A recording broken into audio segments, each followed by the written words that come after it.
Olá, seja bem-vindo a mais uma live aqui no canal. Eu adoro fazer essas lives aqui e trazer convidados ilustres, porque eu aprendo um monte de coisa. Professor particular na faixa, moçada, olha que coisa linda. E claro, vocês aprendem junto comigo, né? Hoje a gente inventou de fazer um papo aqui com 3 pessoas, eu e mais 2 convidados. Bom, o primeiro todo mundo já conhece aqui, que segue o canal, Renato Amoedo, o vulgo Renatão. Seja bem-vindo, Renatão. Tudo certinho aí?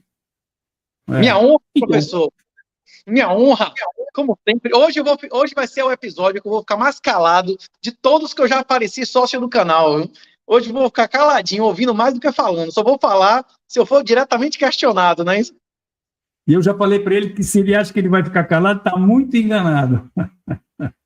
Eu vou cutucar a onça com vara curta direto, pô. Mas, então, Renatão, na nossa primeira live você já comentou sobre o Hindenburg Melão, mas para o nosso público que ainda não conhece, moçada, o Hindenburg que vai estar aqui conosco em seguida, está registrado no Guinness Book de 98 por ser recordista mundial de mate anunciado. Isso é checkmate no xadrez. É o mate anunciado mais longo em partidas simultâneas de xadrez às cegas. Ele foi até, inclusive, destaque em uma reportagem no programa Fantástico da Rede Globo, por ter também o QI mais alto do Brasil. E foi o representante da América Latina no Intercontinental High IQ Quociente de Intelligence Quotient Forum. Ele também, vejam só, ele aprimorou o trabalho de 5 ganhadores do Prêmio Nobel em Economia e um de Física, olha só, é mole.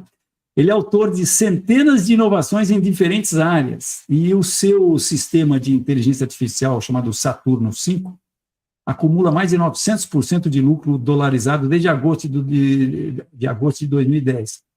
Ele foi, inclusive, esse sistema utilizado por um fundo europeu entre 2016 e 2021. Nesse período, ele conquistou 21 prêmios internacionais de alta performance em plataformas. Hindenburg é também autor de mais de 1.700 artigos, gosta de escrever, nosso amigo Hindenburg, 1.700 artigos sobre diferentes temas científicos, filosóficos, educacionais, econômicos, e atualmente seu foco está voltado a um projeto de imortalidade, olhem só.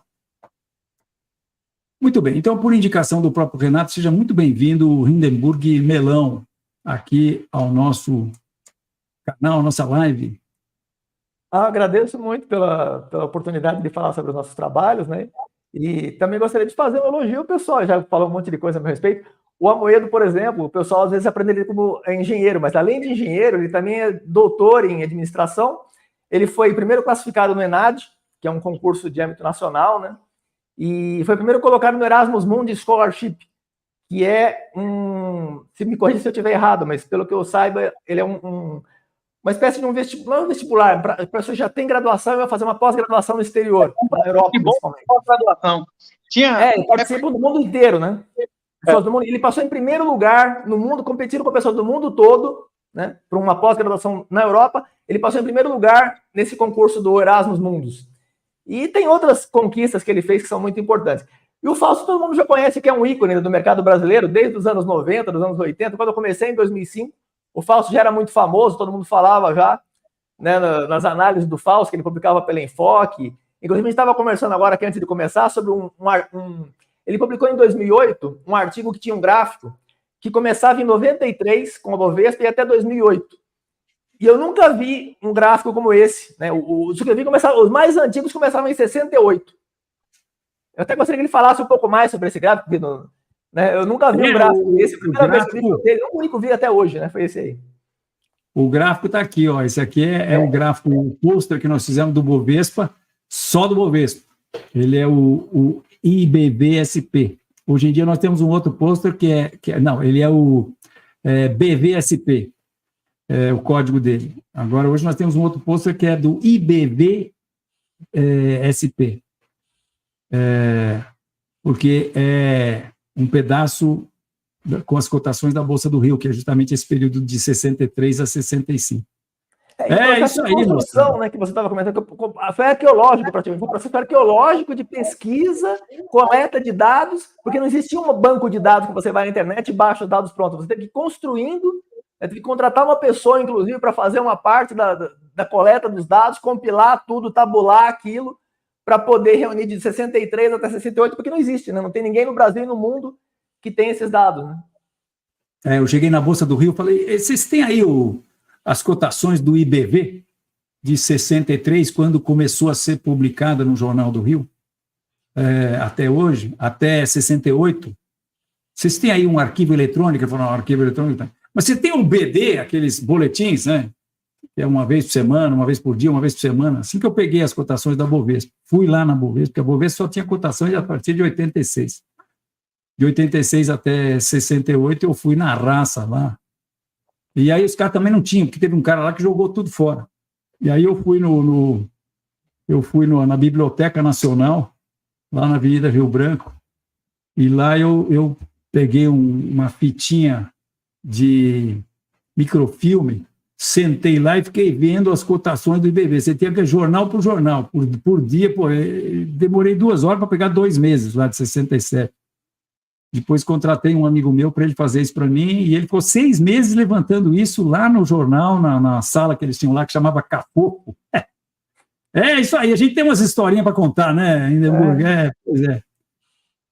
Mas então, moçada, hoje nós estamos aqui, 3 amigos, e eu estou conhecendo o Hindenburg agora, só recentemente, mas é uma pessoa que a gente sabe que dá para a gente... Se a gente sentar num boteco, nós 3 aqui, moçada, eu acho que a gente vai à noite tranquilamente, vai sobrar um monte de assunto ainda para conversar na próxima, tá certo?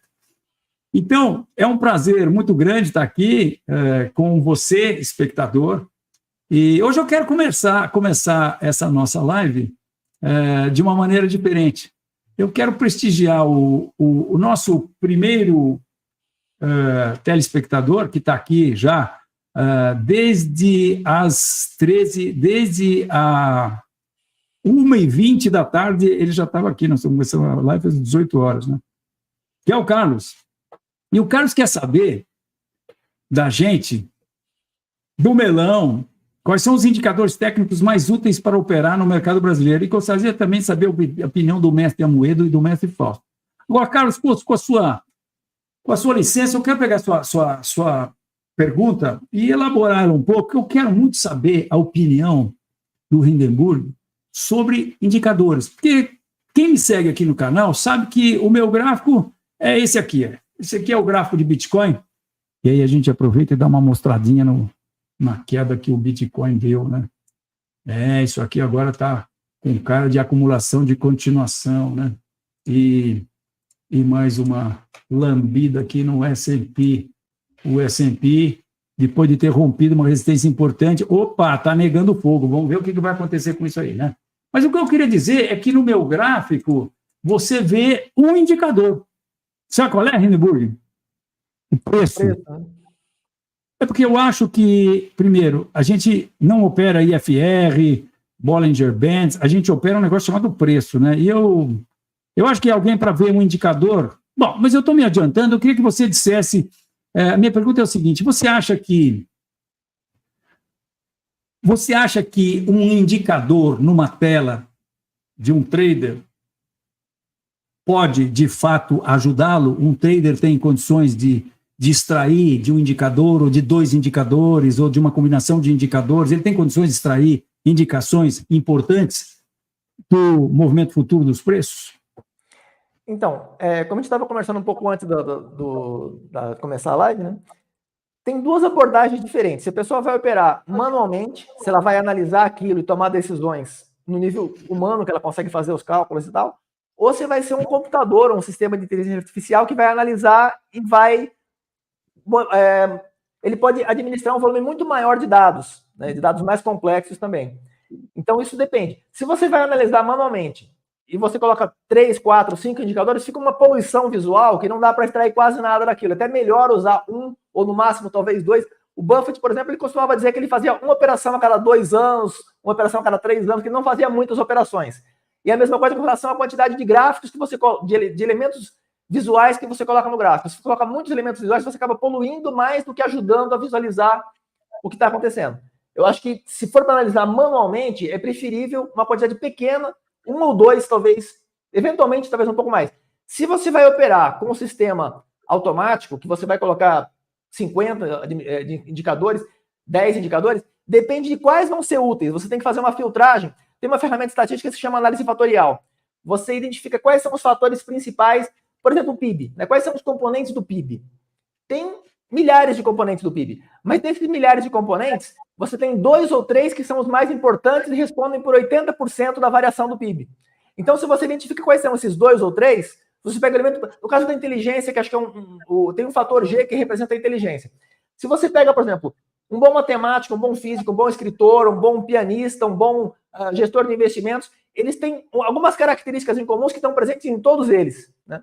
Se você identifica qual é essa característica, você consegue usar só essa característica como representando 70%, 80% do conjunto de todas elas. Você não precisa de 1 milhão de características, mesmo porque depois que você passa num certo ponto, em análise fatorial você faz assim, você pega um conjunto, uma classificação de animais, vamos pegar um exemplo de classificação de animais. Você vai classificar cachorros, gatos, coelhos, galinhas, morcegos, etc.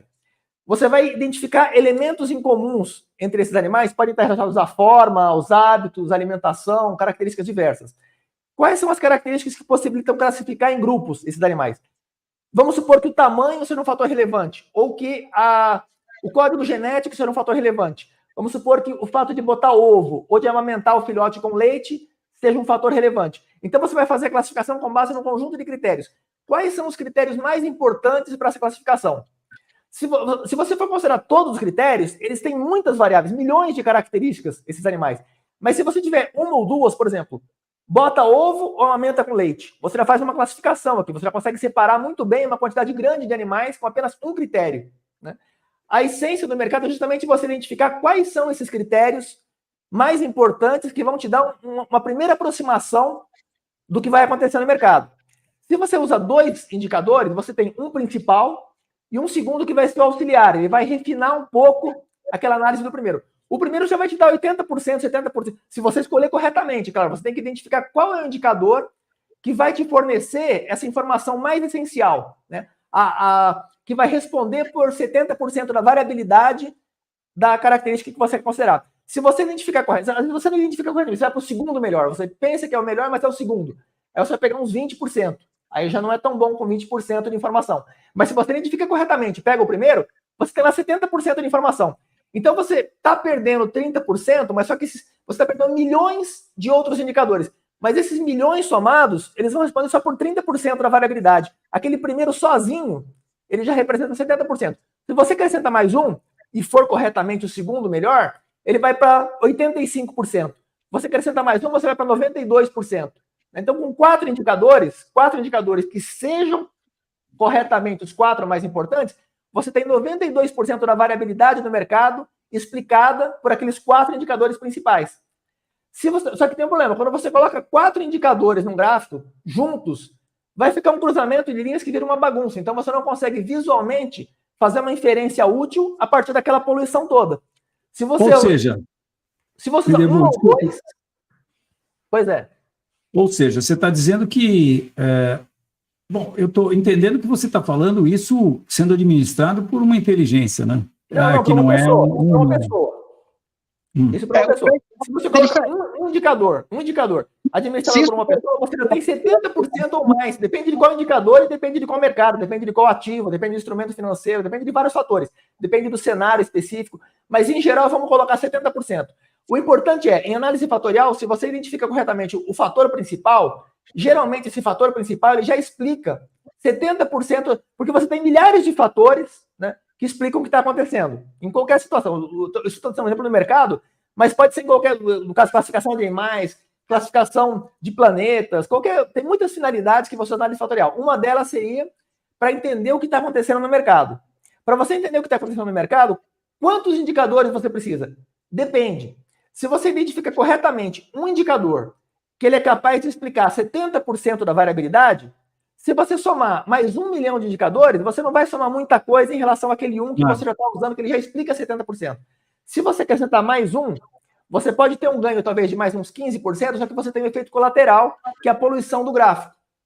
Então, tudo bem, você colocou 2 indicadores, você tem 85% de informação em vez de 70%. Só que, ao mesmo tempo que você aumentou a informação, você dificultou a interpretação dos dados visuais que estão no gráfico. Se você coloca 3, 4, 5, vira uma bagunça aquilo. Eu não sei se você já viu aqueles gráficos que eles botam... Tem canais que você bota 5 indicadores no gráfico, você olha e você vê um monte de linhas se cruzando, você não consegue interpretar nada.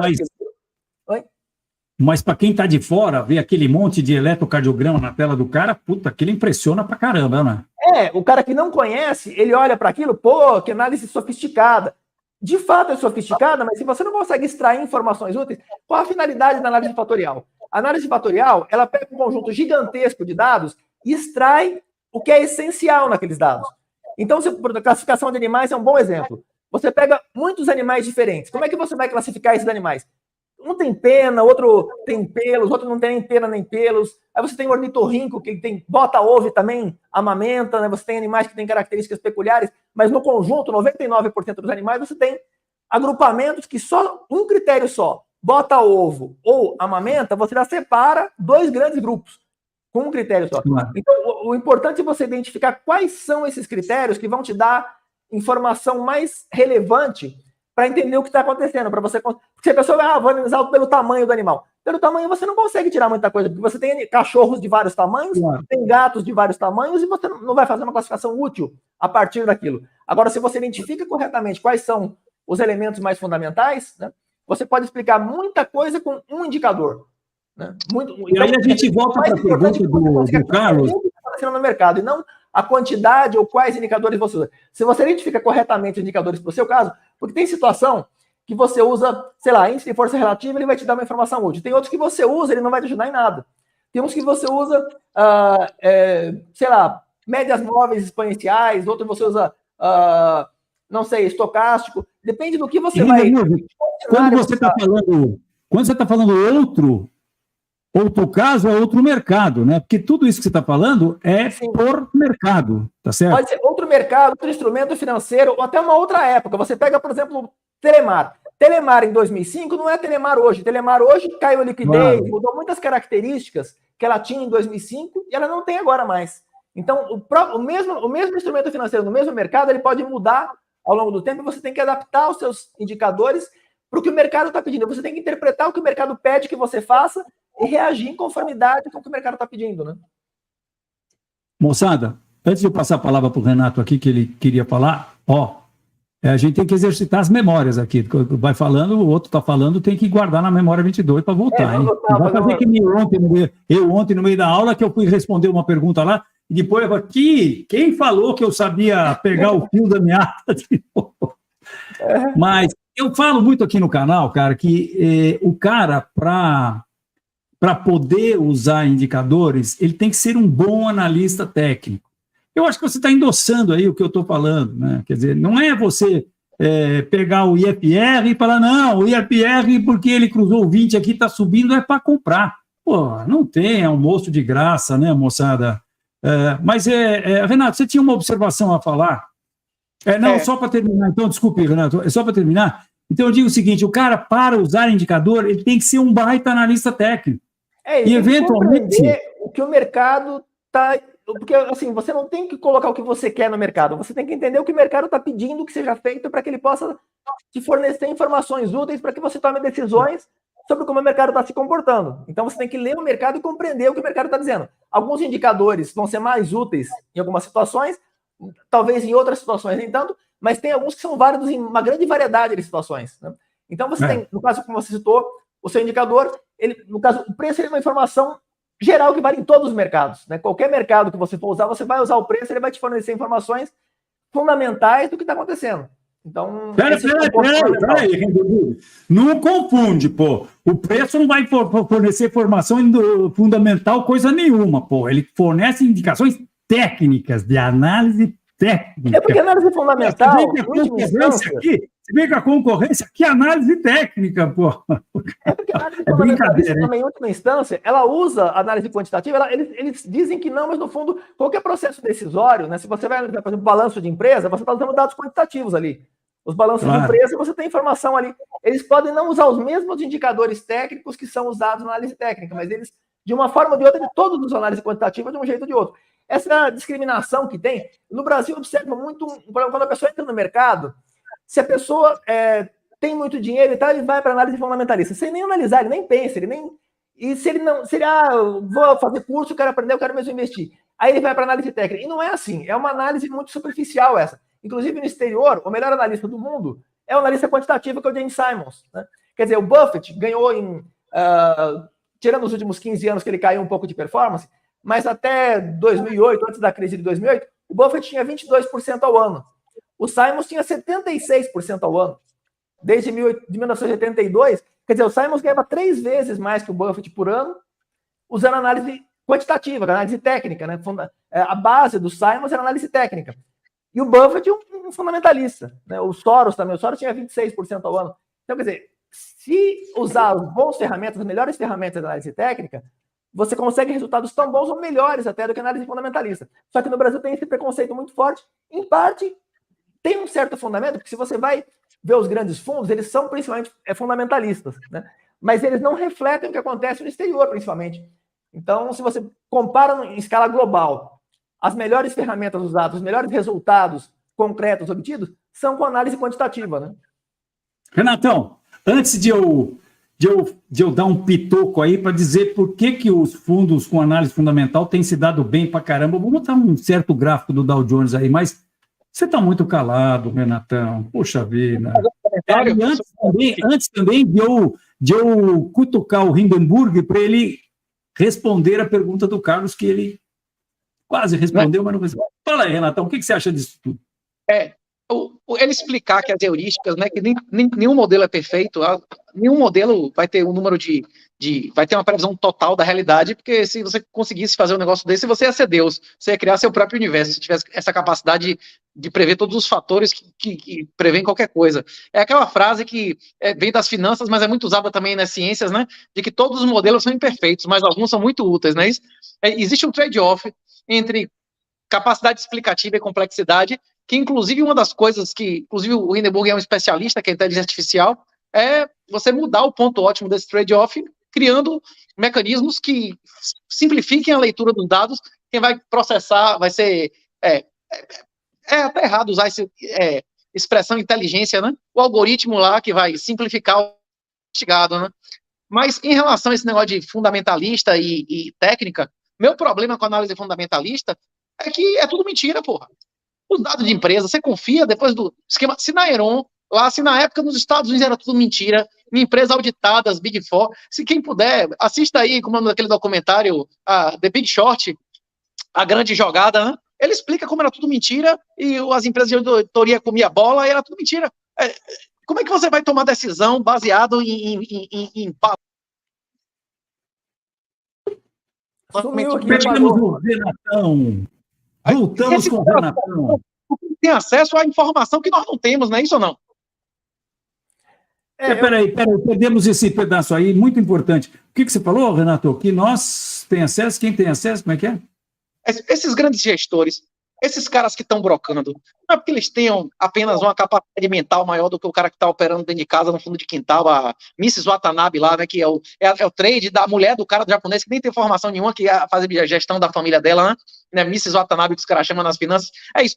Ele não tem uma capacidade mental maior. Ele tem acesso a mais informação bruta.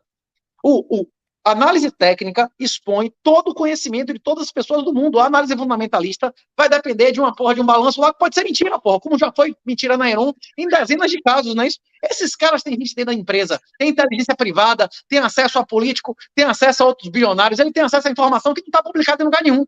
E a análise técnica tem todas as informações do mundo expressas lá em apenas uma informação, não é isso? Mas, Renato, é proibido operar com informações privilegiadas? Na guerra e no amor. Meu irmão, você acha que ninguém opera, então, com informações privilegiadas? E nenhum político americano se beneficia, nem o americano. Rapaz, já ficou esse ano passado, os políticos americanos foram vencedores. Mas Nancy Pelosi dá pau em qualquer um desses aí, não é não? Nancy Pelosi, o marido de Nancy Pelosi dá pau em qualquer um desses aí, não é isso ou não? Hein? Em lucratividade. Olha, Nancy Pelosi que o marido meteu foi por 500% em 3 anos, não é isso? Hein? Hindenburg, eu falo muito aqui no canal que nós, analistas técnicos, temos uma vantagem sobre os analistas fundamentais, porque nós analisamos, ainda que indiretamente, as notícias que só são conhecimento dos insiders. Por quê? Porque eu entendo que quem comanda a oscilação dos preços é o que eu chamo de massa, é a média da opinião de todos os participantes do mercado ponderada em função do poder de fogo de cada participante. Isso é que faz o preço.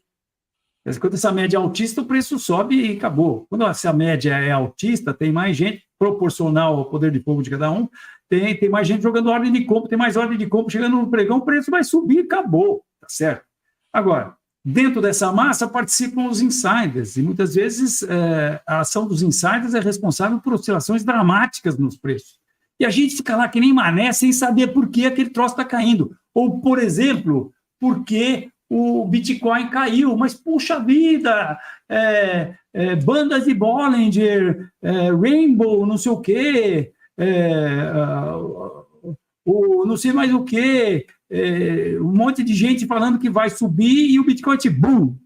A gente brinca aqui que a gente sabe direitinho, porque eu sei direitinho, por exemplo, para mudar do Bitcoin, eu sei direitinho por que o dólar subiu hoje, ó. Eu sei, e a minha tese é incontestável. Sabe por que o dólar subiu hoje aqui no Brasil? E tinha mais ordem de compra do que ordem de venda chegando no pregão, e isso é o que me basta, porque a razão disso eu deixo para os analistas fundamentais saberem.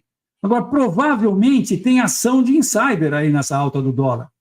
Se bem que o Bovespa caiu também, etc.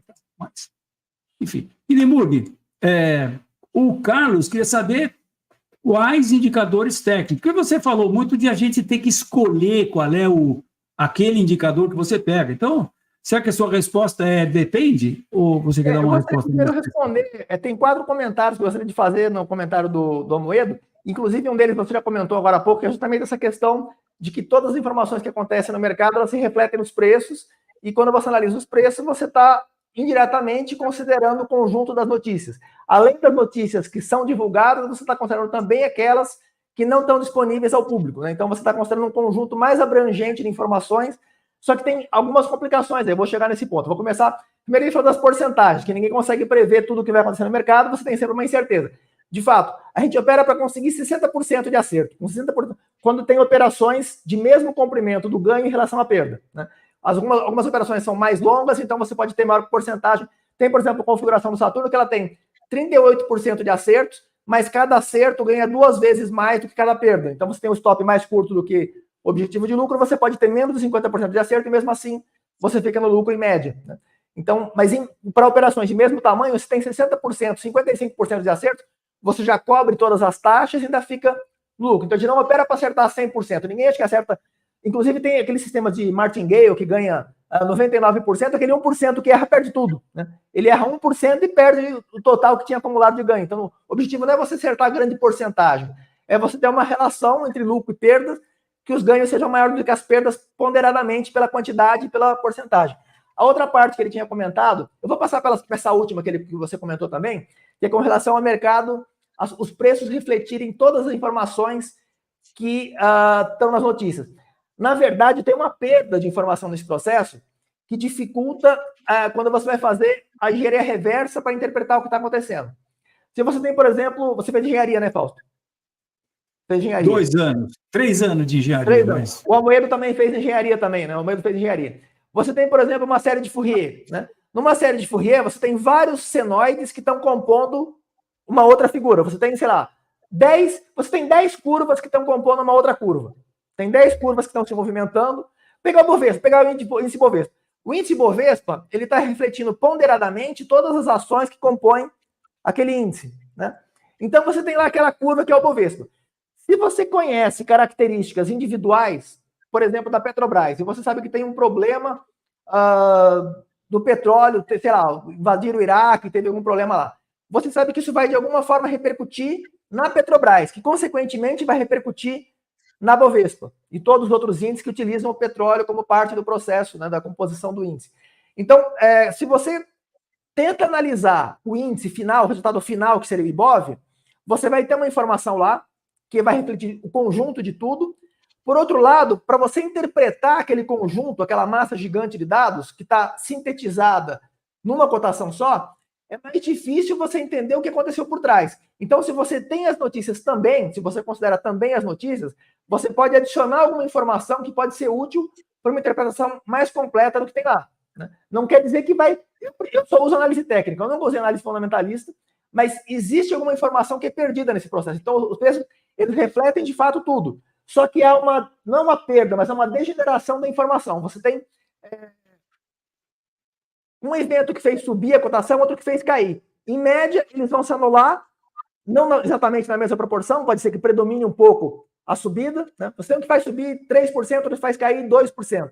Eles vão se anular e você vai ter 1% que sobreviveu para a subida. Só que você perdeu o que causou aquele efeito. Isso pode ser útil ou não, depende da situação. Então, o mercado ele reflete o conjunto das informações, e é mais completo do que se você analisa notícias, porque ele inclui os insiders, como você comentou, né, que é uma informação que você não tem, a não ser que você tenha contato direto com o insider, né? E aí você está agindo de forma ilegal. Mas aí você não pode operar, né? Aí você está, se você tivesse, está ilegal, né? Então, que na prática a gente sabe que acontece muito, mas né, não deveria acontecer, deveria haver uma fiscalização mais rigorosa e tal. E, inclusive, me recordo de um caso do Ike Batista, que ele estava comentando, entrevistaram ele falou alguma coisa, ele deu uma justificativa, não lembro exatamente qual foi a justificativa dele, mas você percebeu pela justificativa que não era suficiente para deixar claro, não era uma informação conclusiva para dizer que não havia insiders. A impressão que dava era assim, vou dar uma resposta qualquer e vai parecer que não tem insiders, né? Mas, na verdade, não era suficiente. Seria como se perguntasse, sei lá, qualquer informação, você dá um pretexto de baixa validade, como se aquilo esclarecesse.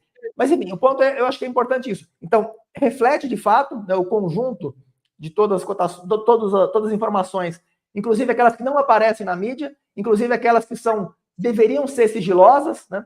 Isso pode ser uma vantagem muito importante, inclusive, porque os insiders, na maioria das vezes, eles justamente são os que movimentam o preço.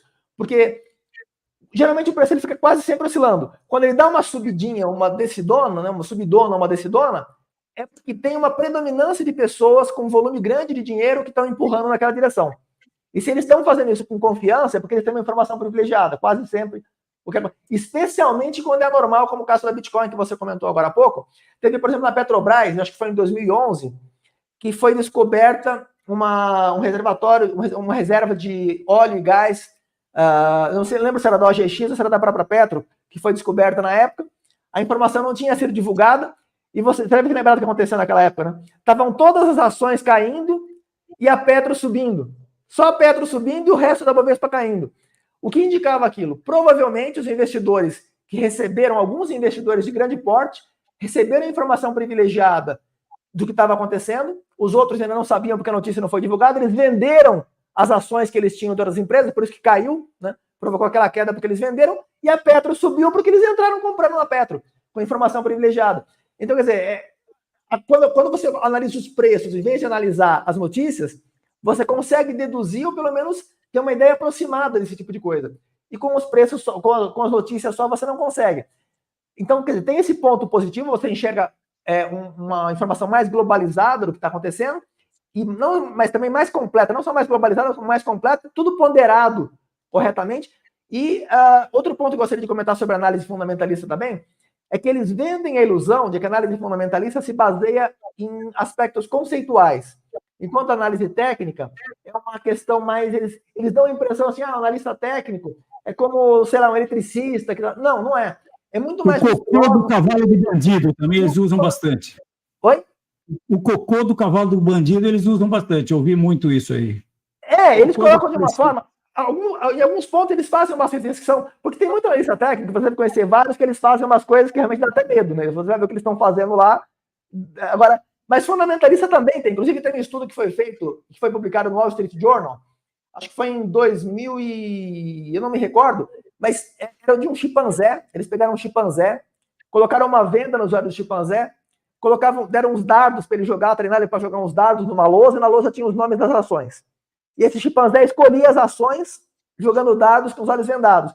E compararam com 100 gestores profissionais de Wall Street. A média dos 100 gestores profissionais foi similar à do chimpanzé, e se fizesse a performance ajustada ao risco, a do chimpanzé fica um pouco melhor. Não porque o chimpanzé fosse mais habilidoso do que eles, mas que eles operam quase como se fosse aleatoriamente, né? Então, quer dizer, todos eles usavam análise fundamentalista, eles acreditavam que as decisões que eles estavam tomando aumentavam as probabilidades de escolherem melhores instrumentos financeiros, quando na verdade eles estavam acompanhando a correnteza. Eles ganhavam porque o mercado estava subindo, eles ganharam junto. Mas se comparasse com análise com decisões aleatórias, como no caso do chimpanzé, dava mais ou menos na mesma, né? Então, quer dizer, existem alguns analistas fundamentalistas, como o Soros, o Buffett, o Link, né? Então tem pessoas que ganham de fato com análise fundamentalista porque tomam decisões bem fundamentadas, mas é uma pequena minoria. A grande maioria, eles veem aquele livro do Benjamin Graham, né, do Investidor Inteligente, e conta umas historinhas e tal, mas o próprio Benjamin Graham ele não ganhava dinheiro com investimentos, né? Se você vê o histórico dele, ele ficou 20 anos lá oscilando. O Buffett fez sucesso, o aluno dele, que foi o Buffett, fez muito sucesso, mas o próprio Graham vendeu um livro, ele ganhou dinheiro com o livro, né? Que ele fez sucesso com o livro dele, mas com investimentos mesmo, o Graham não fez. Então, essa ideia que se tem de que a análise fundamentalista é superior ou é mais bem fundamentada, porque o nome fundamentalista já vem já tem um preconceito no próprio nome, né? Análise fundamentalista, análise técnica. Eu preferiria chamar de análise subjetiva e análise quantitativa, talvez, análise científica. A análise técnica tem muitos aspectos científicos. A fundamentalista tem alguns aspectos filosóficos e alguns que são esotéricos, né? Ambas, na verdade, têm características esotéricas, mas em diferentes proporções, né? Mas no caso da fundamentalista, eu acho muito importante essa percepção de que ela não é tudo aquilo que eles vendem. Um dos motivos pelos quais a análise fundamentalista gera mais lucro, isso acontece de fato no Brasil, é porque eles fazem menos operações, eles gastam menos com corretagem, menos com spread. Um dos principais fatores que... Pois não. Você tinha falado disso, eu ia dizer que eu disse que eu ia dar um pitoco do porquê a análise fundamentalista, os analistas fundamentais, a turma do buy and hold, está de boa aí. E o porquê está explicado aqui, ó. Quando você pega o gráfico semanal do Dow Jones, por exemplo, pô, tá nós estamos alta, há 14 anos com os preços subindo, na minha opinião, de uma maneira completamente artificial, né? Isso ajuda bastante, né? Se você sair disso e pegar o túnel do tempo e for observar o Nikkei em 2003, que ele estava caindo há 23 anos, 80, 90, 13 anos, né? Eu digo assim. Ele estava caindo há 13 anos, ou seja, o inverso, né? Pois é, na alta... Você, com certeza, ia ver que os analistas fundamentais não estavam tão bem assim, né? Fala, Renatão. Pois é. Na alta todo mundo é gênio, como faixa maré, que você vê quem tá pelado, né? A questão é essa. Inclusive, em relação a negócio de como é que vocês estavam falando aí de histórico de resultados e tal, mais importante do que histórico de resultados era o que o Hindenburg estava falando antes de começar a live, antes de transmitir, né? Que esses fundos, quando você vê, por exemplo, o histórico dos fundos, o que está bombando mais e tal, você está vendo o resultado bruto, você não está vendo o resultado em relação ao risco que foi assumido, né?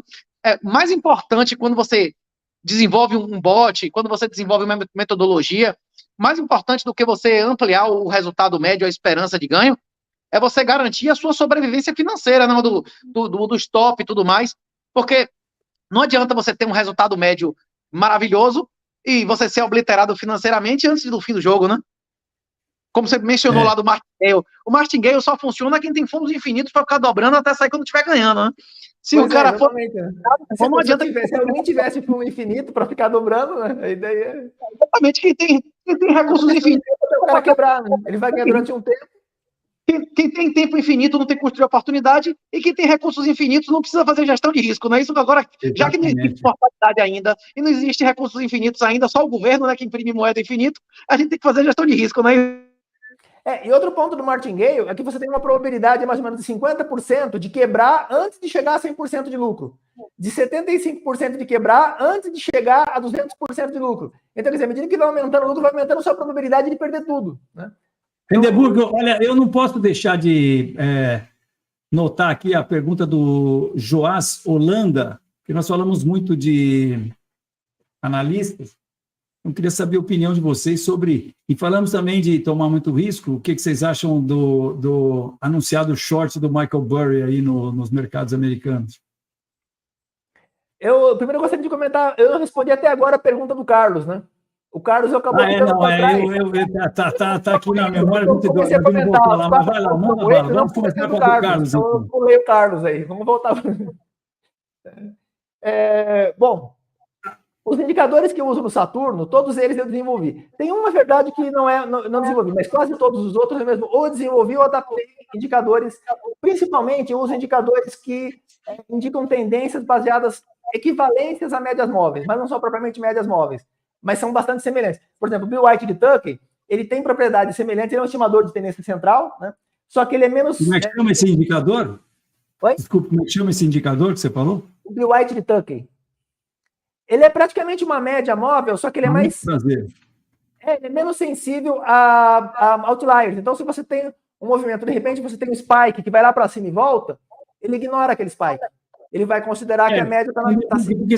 Porque esse negócio, você pegar uma média de 8, e 20, de 13, 21, ou a própria média móvel de 200 períodos, e achar que ela vai dar indicações em todos os mercados, a impressão que eu tenho, quer dizer, a minha constatação é que é uma falácia, né? Você confirma isso? Você tem que testar qualquer conjunto, qualquer indicador, ou qualquer conjunto de indicadores que você vai utilizar. No caso, eu vou dizer o que eu faço, que não é necessariamente o que todo mundo deveria fazer, mas o que eu faço é o seguinte: primeiro, eu vou automatizar a estratégia, eu vou colocar de forma objetiva, vou descrever de forma objetiva o que a estratégia tem que fazer. Vou implementar aquilo e automatizar. Aí eu vou pegar um histórico no caso do Dow Jones, de 1885 até 2010, 2005, e vou rodar aquele negócio. Aí eu vou testar com um certo conjunto de parâmetros. Vamos supor, você citou médias móveis de diferentes comprimentos, né?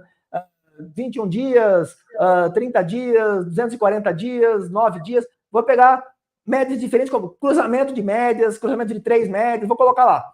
Coloco aqueles cruzamentos e vou usar aquilo como critério. Vou colocar um threshold além do cruzamento. Mas as médias que você fez o retroativo delas para saber quais médias funcionam naquele mercado, tá certo? Eu vou testar vários instrumentos, vários indicadores diferentes, vou testar várias estratégias diferentes. Que chama backtest. Então, o que o Hindenburg faz é o que o meu sócio, quando ele trabalhava na Paranapanema, ele fez lá com médias móveis, para saber quais eram as médias que no preço do Paranapanema davam indicações confiáveis, entendeu? Porque você achar que você vai pegar uma média móvel, a hora que ela cruzar para baixo, você compra, e a hora que cruzar para cima, você vende, cara... Não é aquele tal negócio, né? Não tem almoço de graça. Mas, Hindenburg, eu quero escapar da pergunta do Carlos, porque o Carlos, fez uma pergunta dificílima, que ele consumiu metade da 30 minutos. Mas só finalizar essa parte. Eu posso abreviar e dizer o seguinte, cara, o buraco é mais embaixo, não tem um indicador. Para cada mercado você tem que fazer um trabalho para saber quais os indicadores principais você vai usar e se você vai usar mais ou não. Ou seja, para você usar indicador, você tem que ser expert no assunto, você tem que ser um baita trader, você tem que saber análise técnica para caramba e, eventualmente, você tem que saber de matemática, você tem que saber de estudos estatísticos também e tudo mais. Quer dizer, olha, não é para nós mortais, não é para o nosso bico, não, viu, moçada? A maioria que faz trade, que fica achando que é gênio, se fode, e a maioria, quando toma na bunda, não diz publicamente e, quando acerta, diz publicamente. Inclusive, eu acredito que uma das coisas que falta, né, para o ecossistema realmente bombar é sintético de tudo e copy trade. Porque hoje em dia você não tem uma transparência de quem são qual é o rendimento histórico dos traders e não tem uma intermediação fácil de você botar uma pessoa que não é esses Faria Limers aí, que são os merdas, né, do Legacy, para administrar seu dinheiro. Na hora que tiver sintético de índice, sintético de ações, sintético de commodities, de sintético hipercolateralizado em Bitcoin, dentro de plataformas que você possa fazer qualquer fazer copy trade seu, o cara poder argumentar, demonstrar qual é o modelo dele, qual o risco, qual é a rentabilidade demonstrado através do intermediário da plataforma, meu irmão, isso aí vai sugar os melhores investidores do sistema bancário do Legacy, acabou, né? É uma das coisas que eu acredito que nos próximos anos, muito antes, inclusive, que a aposta de morte. Cortou, eu acho. Cortou um pedaço. O Renatão, eu vou dizer que o StreamYard, quando você começa a falar muito complicado, ele corta o cara, viu? Ai, caramba. Moçada, moral da história, o buraco é mais embaixo, quer dizer, não existe, portanto, né? Não dá para você falar, acho que o que o Hindenburg está falando para nós até agora, é que não dá para, Carlos, não dá para ele dizer qual é o indicador, depende de uma série tem que identificar, tem que compreender o mercado, identificar o que o mercado está pedindo que seja usado, e não é o mesmo indicador para todos os mercados, depende da situação, você vai trocar os indicadores, né? Puxa vida, como eu gosto de ver um cara do seu nível, Hindenburg, falando isso que eu falo há muito tempo. O cara, para usar um indicador, ele tem que saber IFR, por exemplo, índice de força relativa, o primeiro indicador feito pelo Wells Weiber. Cara, você para usar o IFR, você tem que entender de mercado. O IFR funciona muito melhor no non-trendable market do que no trendable market. No trendable market ele funciona também. Só que você tem que saber que no trendable market você tem que confiar nas indicações de compra que ele te dá, porque as indicações de venda que ele te dá no bull market, você tem que descartar, entendeu? E, portanto, você precisa saber se o mercado está no bull market ou não está no bull market. Agora, no bull market, em qual mercado? No gráfico de semanal, no diário, no 1 hora, no 15 minutos, porque você pode estar tendo várias tendências ao mesmo tempo. Então, tem muita coisa para saber antes de você pegar e falar assim, não, eu vou botar o IFR aqui, a hora que ele indicar para cima, eu compro, ele que indicar para baixo, não dá. Então, esse o exemplo que você deu é excelente do IFR, justamente porque ele pode ser usado para operar na tendência ou contra a tendência, e os dois funcionam dependendo do cenário do mercado. Como é que você faz para identificar qual cenário você vai operar? Usando para tendência ou contra a tendência? Tem uma medida que é o coeficiente de Hurst, ou expoente de Hurst, que se ele for acima de 0,5, indica que o mercado está mais se movendo em tendência do que contra a tendência. Se ele estiver abaixo de 0,5, indica que ele está se movendo mais contra a tendência do que na direção da tendência. Que legal, ele é um primo irmão do DMI, do Wells Weider também, Directional Movement Index. Ele é um primo irmão do DMI, que é o Directional Movement, Índice do Movimento Direcional do Wells Weider também, que diz se o mercado está trendable ou não trendable, está para ficar trendable ou não trendable. Sim, pois é, você tem que saber como o mercado está se comportando para você ver se vai usar o IFR de uma maneira, quer dizer, o mesmo indicador, ele pode funcionar de maneiras opostas, inclusive, né? Dependendo de como o mercado está se comportando. Tão bom, eu muitas vezes eu estou sozinho nisso, eu estou falando, e está falando agora com o seu embasamento aqui, com o seu endosso, o Hindenburg, é muito legal. Chega, Carlos, já demos a sua resposta, agora fala aí, Renatão. Esse negócio de trade, como você já falou, é demonstrado com dados primários, a gente coloca no livro lá do Bitcoin Red, que tentam fazer trade diário, perdem em menos de 6 meses, no longo prazo nem conta. Se você é advogado, se você dirige Uber, se você é médico, seja lá a sua profissão, se você é engenheiro ou programador, tem mais de 95% de chance de você ganhar mais dinheiro investindo esse tempo em sua profissão e comprando devagarzinho. Estamos falhando aí. Está falhando, Renato. Está falhando aí. Gente, se você puder pagar uma inscrição para alguém fazer trade, um profissional que tem um histórico de anos garantido, que tem uma metodologia e tal, nesse caso você pode bater o mercado. Mas você vai saber que você vai estar assumindo riscos e você está sendo remunerado por esses riscos, inclusive o risco da própria intermediário. Mas a pergunta que eu ia fazer não tinha nada a ver com isso. A pergunta que eu ia fazer para o Hindenburg é a pergunta que o professor Fausto já fez 2 vezes para mim e eu já respondi aqui. Hindenburg, a gente vive em um momento que, em vários aspectos, a eficiência, a produtividade do mundo está decaindo para caralho. Uma das grandes medidas de produtividade, que é o investimento, só está despencando no mundo todo, por causa das instituições fodidas. Mais imposto, mais regulações. O Renatão está caindo um pouco. Peraí. Renatão, desculpe te interromper, mas é que você está caindo muito e está picotando, a gente não consegue entender o processo todo. Por favor, faz a sua pergunta com calma, mas depois você dá uma butada aí, talvez, no seu roteador aí, porque eu acho que ele está meio com problema. Derrotado. É isso. A pergunta é se você acredita que a inteligência artificial vai produzir uma explosão de produtividade que poderia compensar, inclusive, esse momento do governo que a gente está vivendo. Você acha que, como o Ray concluiu lá, nossa geração vai ter gente que vai viver indefinidamente, a gente vai ter uma explosão de riqueza aí por causa da inteligência artificial, ou é tudo bufa fria e pressão? A questão de como vai ser a evolução da inteligência artificial nos próximos anos, nas próximas décadas, é muito especulativa e depende muito do que está acontecendo agora e o que vai acontecer nos próximos meses, nos próximos anos. Não está definido o que vai acontecer ainda, a gente não tem dados suficientes para fazer uma previsão segura. O que eu vejo até o momento é que as pessoas estão seguindo por um caminho muito menos matemático, lógico e ético, e muito mais por um caminho comercial, publicitário e superficial, né? Por exemplo, esse GPT.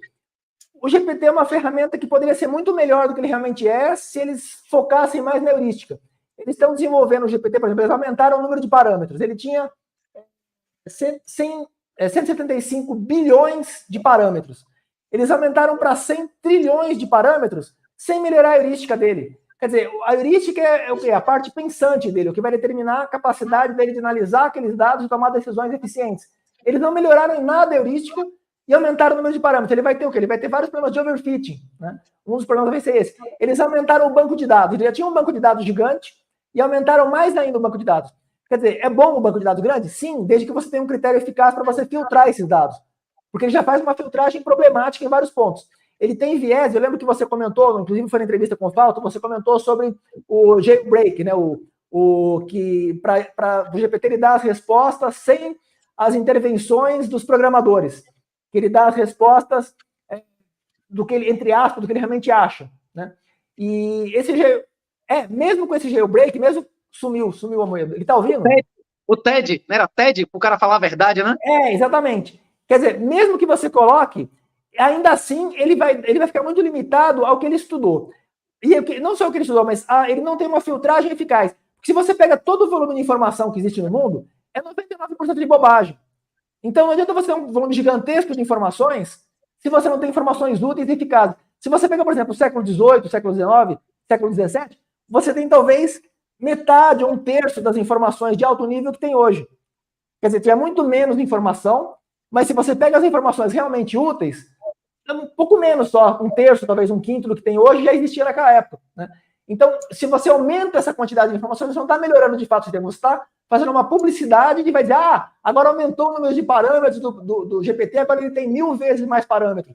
Só que não agrega nada em qualidade, em eficiência do sistema. Teve até uma degradação, né? Ele piorou um pouco a qualidade do GPT-4 em relação ao 3.5 em alguns aspectos. Ele melhorou em alguns aspectos, mas ele piorou em outros.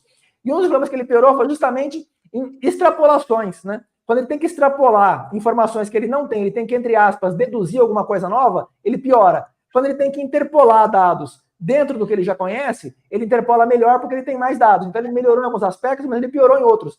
E o caminho que eles estão seguindo, com exceção talvez da DeepMind. A DeepMind está num caminho diferente. A DeepMind acho que está produzindo do Muzero, né, do AlphaZero, está num caminho diferente. Mas no caso do GPT, eu acho que ele está indo por um caminho que é a contramão do que deveria, né? Eles não estão evoluindo para desenvolver sistemas mais inteligentes, sim sistemas com mais informação e uma quantidade cada vez maior de informações de baixa qualidade, que não são muito confiáveis, muitos erros misturados com as informações corretas, né? Então tem uma perda muito grande. Ele está ouvindo?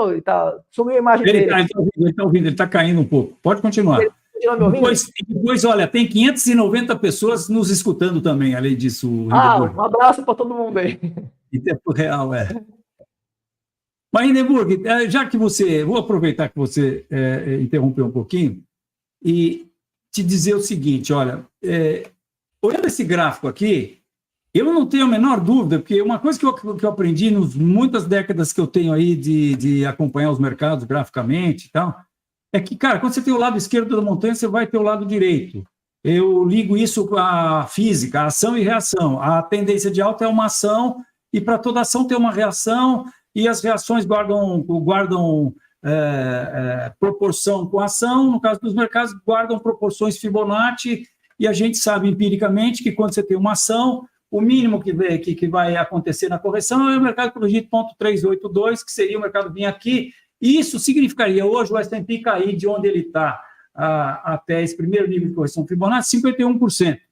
Eu acho que isso está para acontecer a qualquer momento. Eu acho que nós estamos aí na véspera. Agora, não acredito em mim, porque eu já falei isso várias vezes, Mas, como eu sempre digo aqui no canal, análise técnica funciona sempre, mantido o conjunto macro de fatores fundamentais.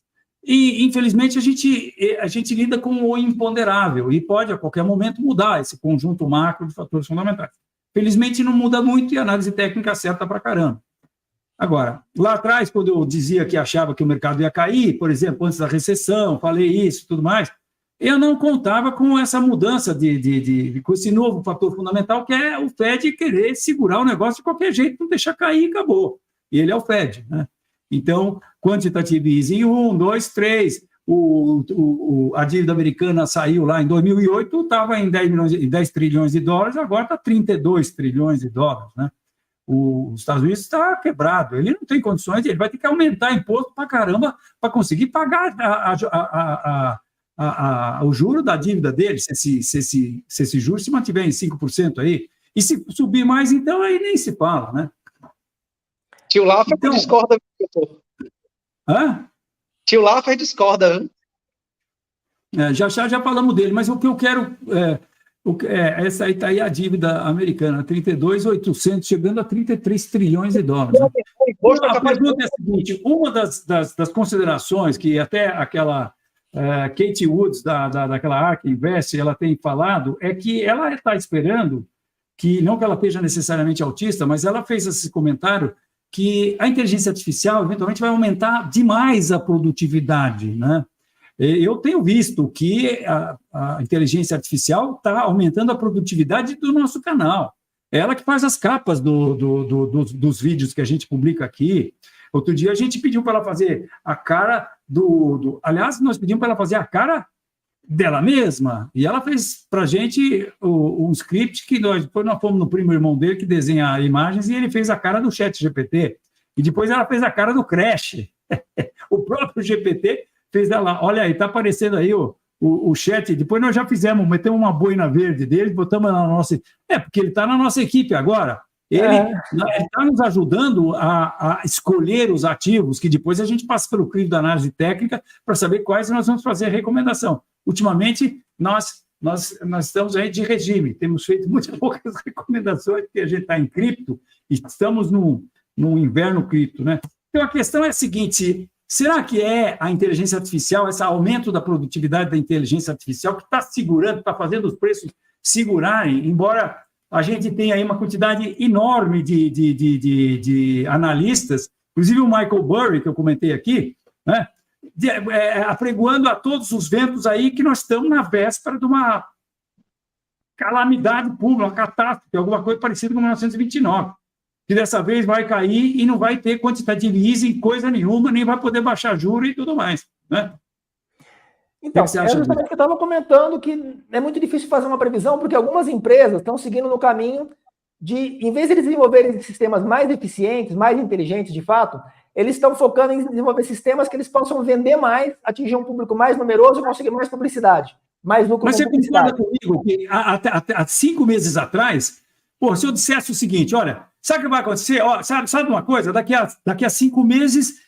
todas as empresas do mundo vão ter condições de contratar o equivalente a 30%, eu vi um comentário aí, confirmei em outro. As empresas vão ter condições de aumentar 30% a sua força de trabalho e não vai custar nada, e não tem CLT, não tem férias, e trabalha 24 horas por dia, e os caras trabalham 1000 vezes mais rapidamente do que qualquer outro funcionário. Problemas. Ou seja, um aumento de produtividade imbecil, alucinante, né? Isso certamente é desinflacionário. Né? Mas tem alguns problemas aí. Por exemplo, quem é o responsável por erros cometidos pelo sistema automático? Se você tem um funcionário, ele comete um erro que causa... No Japão, teve um cara que ele trocou a cotação pelo volume da negociação, você deve se lembrar, causou um prejuízo lá de 200 milhões, faz uns 15 anos, 20 anos. Ele trocou a cotação pelo volume na hora de fazer a negociação, e teve um prejuízo gigantesco. Ele teve que recomprar de volta, mas teve a penetração no livro de ofertas, e nesse negócio ele perdeu uns 200 milhões. Assim, a empresa se ferrou de qualquer jeito. Ele foi demitido, mas ele não conseguiu devolver o dano que ele causou. Mas vamos supor que, em vez disso, causasse um acidente de matar uma pessoa. No caso, esses carros automáticos do Elon Musk que dirigem, né, com base na faixa que está no chão e tal. O carro mata uma pessoa, não é o motorista que é responsável, porque não tem um motorista. É o dono da empresa que passa a ser responsável por qualquer falha, em qualquer nível de gravidade, em qualquer nível de consequência, fica tudo concentrado no dono da empresa. Se você tem funcionários, você consegue diluir esse risco, né, do erro que será cometido pelo funcionário. Bom, isso aqui não foi responsabilidade da empresa, isso aqui foi o cara que fez, mas é por conta dele. Ele estava drogado, ele fez isso aqui, não foi. Sou responsável por ter contratado, mas eu sou responsável por o cara ter feito isso. No caso de um robô, para quem que vai ser responsabilidade disso? Para o dono do que produziu o robô, para quem contratou o serviço do robô, para quem, sabe, fica mais complicado. Então tem algumas complicações que não podem ser negligenciadas nesse processo. E são muitos. Se você pega o GPT, por exemplo, eu perguntei outro dia para o GPT o que ele sabia sobre o Newton da Costa. O Newton da Costa é um matemático brasileiro que ele está com 93 anos, 94 anos. Ele falou que ele tinha morrido em 2011. Né? Eu falei, eu acho que ele não morreu. Ele, não, morreu sim, ficou teimando ainda o GPT. Aí eu fui pesquisar, ele deu uma palestra. Faz 2 anos ele deu uma palestra. Né? Falei, então, né, o médium foi lá, recebeu, incorporou o rapaz lá, né? Porque e o GPT, além disso, ele fica teimando. Então, tem alguns erros que eles cometem que os humanos, talvez os humanos até pudessem cometer, mas a maneira como o humano reage quando você levanta a suspeita de que cometeu um erro é diferente de como o computador age. O computador ele pode errar e ficar insistindo naquilo de uma forma muito irracional e pode ser muito deletéria para a empresa onde ele trabalha isso. Né? Inclusive, então, você acha que essa inteligência artificial aí, então, não vai... eu acho que vai, mas tem que ser muito cuidadoso nesse processo. Eu acho que é muito... Por exemplo, o momento ele fala da Bitcoin, eu concordo com todos os pontos que ele cita da Bitcoin, sobre... Inclusive, quando ele fala da Bitcoin, ele fala no sentido que não é para você ganhar dinheiro na Bitcoin. Desculpa, quem é esse? Você está falando de quem que fala do Bitcoin? O Renato. Quando ele fala de Bitcoin... Qual é a sua opinião do Bitcoin falando nisso, Hindenburg?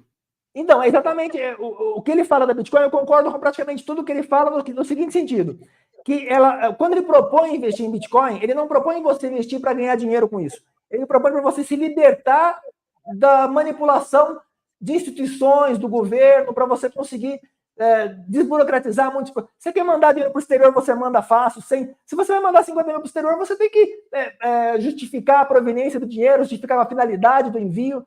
Com Bitcoin, não. Você manda, você quer comprar um imóvel no exterior, você compra, você quer comprar. Né? Então, ele desburocratiza. A proposta dele é basicamente essa. Nesse ponto, eu concordo com... Agora, tem uns pontos que eu acho que são muito importantes, que eu acho que ele não comenta, mas que eu acho que são fundamentais. Por exemplo, a Bitcoin, ela incomoda muita gente grande. Governos, bancos, principalmente. Né? Os bancos e os governos, eu acho que eles só não proibiram a Bitcoin, por enquanto, por 2 motivos principais, eu acho. Primeiro, porque tem muita empresa grande que já entrou nisso. Então, eles bateriam de frente com essas empresas. E também porque tem muitos eleitores, né, um número muito grande de eleitores que eles perderiam se eles criassem, se eles, por exemplo, confiscassem todas as bitcoins, se proibissem a negociação de Bitcoin. E outro fator... Para confiscar, precisa combinar com os russos, né? Porque como é que vai confiscar o troço que eles não está no podem legalizar, né? Eles podem... Porque quando você briga com o governo, é diferente de brigar com o cara da esquina, né? É mais complicado. O Eletrobras, por exemplo. Você conhece a história da Eletrobras, dos títulos podres da Eletrobras? Que eles tomavam... O Renatão está nervoso aí. Você falou dele, está nervoso aí, ó. Como assim? O político quer que acabe a corrupção? Não, então, pois é, exatamente esse é um dos problemas, exatamente esse é um dos problemas. Esse é um dos pontos. O político não quer que acabe, o político quer continuar se aproveitando, e quando você entra em conflito com esse interesse do governo, interesse das grandes empresas, dos bancos principalmente, você está combatendo um público que é complicado. Então, assim, eu acho que Bitcoin, não sei se é a própria Bitcoin, mas eu acho que as criptomoedas são o futuro da economia. Eu não acho que vai durar 100 anos e vai continuar existindo moeda física. Daqui a 100 anos vai ser substituída por alguma coisa semelhante, ou talvez a própria Bitcoin. Não dá para saber exatamente o que vai ser. Eu acho que esse é um futuro quase limitado. Porém, eu não sei se essa geração já é que vai prosperar. Você lembra do Napster, de música? O Napster de compartilhar música? O Napster fez um sucesso gigante e depois sumiu. O que acabou fazendo sucesso? O Spotify e o Netflix e a Amazon Prime. Quer dizer, eles tinham um processo que surgiu, foi pioneiro, fez sucesso muito grande durante um tempo, depois sumiu. Por quê? Porque estava incomodando gente grande, gravadoras de música e tal. Agora, imagina os bancos que são muito mais fortes, os governos, porque o governo, para ele conseguir controlar o imposto de renda, ele não pode deixar que você tenha Bitcoin, porque senão você controla mais ou menos o que você vai declarar ou não. Né? Para o governo não interessa. Mas isso é para a beleza da coisa. Isso aqui é a beleza da coisa, porque o Napster tinha uma sede. tinha diretores, pô. O Bitcoin não tem sede, não tem diretor, é descentralizado. Mas só que quando começa no mundo inteiro, para segurar o Bitcoin, para parar o Bitcoin, precisa desligar a tomada da força do mundo, pô. É o único jeito de parar o Bitcoin. E os governos podem ir atrás. Não sei se o governo vai fazer isso ou não. Inclusive, eu concordo com grande parte. 99% do que o Amoedo falou sobre o Bitcoin, eu concordo com tudo. Eu só não entrei e ainda estou aguardando para ver se eu entro ou não, porque tem vários pontos ainda que para mim não estão muito claros. O que o governo vai fazer em relação a isso? Porque o governo não está satisfeito com isso. Vocês acham que o governo vai fazer isso nessa situação? Eu vou fazer uma declaração aqui.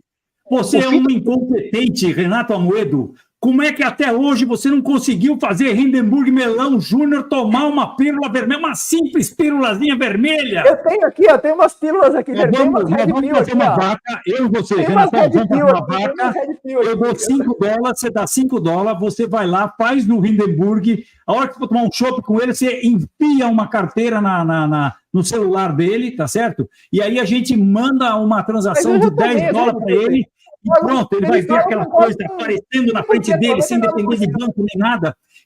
O problema é que, embora eu concorde, o primeiro contato que eu fiz com o Amoedo foi justamente depois que ele fez os comentários que ele fez no seu canal, falou a respeito, eu fui agradecer pela gentileza dele ter me citado e tal, conversei com ele. Eu já falei, olha, eu concordo com grande parte do que você fala, mas sobre religião, tem alguns pontos que eu não concordo, sobre feminismo, por exemplo, tem pontos que eu não concordo com as opiniões dele.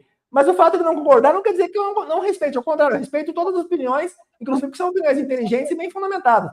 O fato de não concordar não quer dizer que eu não respeite. Mas eu não vou aceitar todas as opiniões, né? Não só dele, mas de qualquer outra pessoa. Então, no caso com relação a Bitcoin, eu acho que é muito interessante, acho que vai prosperar, eu só não sei se essa é a geração que já vai bombar.